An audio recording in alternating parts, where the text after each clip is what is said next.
peuple de Dieu, nous vous bénissons le Seigneur qui nous donne encore l'opportunité d'être devant vous pour parler de ma famille, ma prière, ma destinée. Nous parlons ici de la prière qui impacte de manière positive une destinée. Et nous avions dit la fois passée qu'à cette prière, on doit ajouter la persévérance. À cette persévérance, il y a la foi qui doit y être.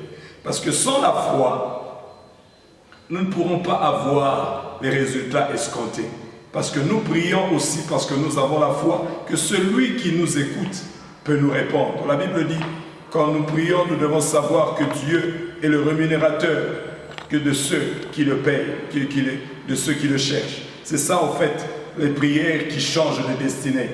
Et ce ne sont pas des prières, des petites danses, ce sont des prières qui changent de destinée. Et c'est ça. Dans Genèse 32, nous avons vu Isaac, comment il a changé une destinée. C'était un enfant pour une famille, mais maintenant ça devient des nations, parce qu'il avait prié. Et comment Rebecca a prié aussi. Aujourd'hui, nous allons voir la prière. Nous allons voir la prière de Jacob. Et après, nous allons revenir à une autre prière qui n'est pas dite de manière explicite, mais que nous allons voir. Dans Genèse 32, versets 24 à 29, lisons ce que la Bible dit. Jacob demeura seul. Alors un homme lutta avec lui jusqu'au lever de l'aurore. Voyant qu'il ne pouvait le vaincre, cet homme le frappa à l'emboîture de la hanche. Et l'emboîture de la hanche de Jacob se démit pendant qu'il luttait avec lui.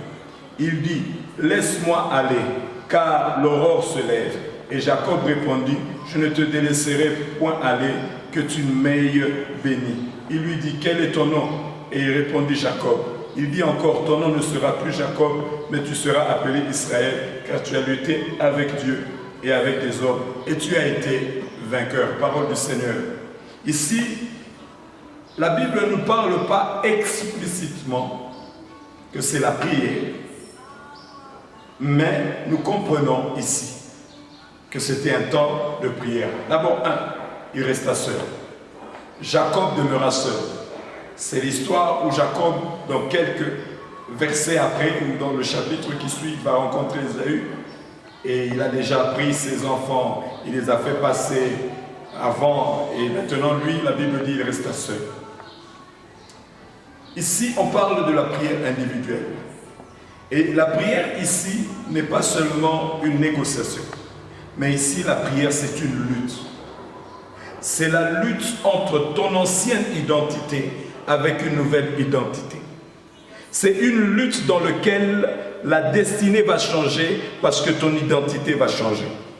Je m'explique. En Israël, le nom était une identité. Le nom était une prophétie. Le nom était une destinée. Jacob, qui voulait dire celui qui supplante, avait vécu sa vie en train de supplanter, en train de fausser certaines choses. Il a faussé pour avoir la bénédiction. Mais voilà que maintenant il doit rencontrer celui qui cherchait à le tuer. Et il est resté seul.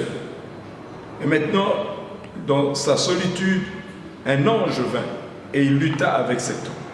À la finalité, cet homme lui dira, quel est ton nom? Ton nom c'est Jacob. Tu ne seras plus Jacob, ton nom sera Israël, parce que tu as lutté avec Dieu et tu en es sorti vainqueur.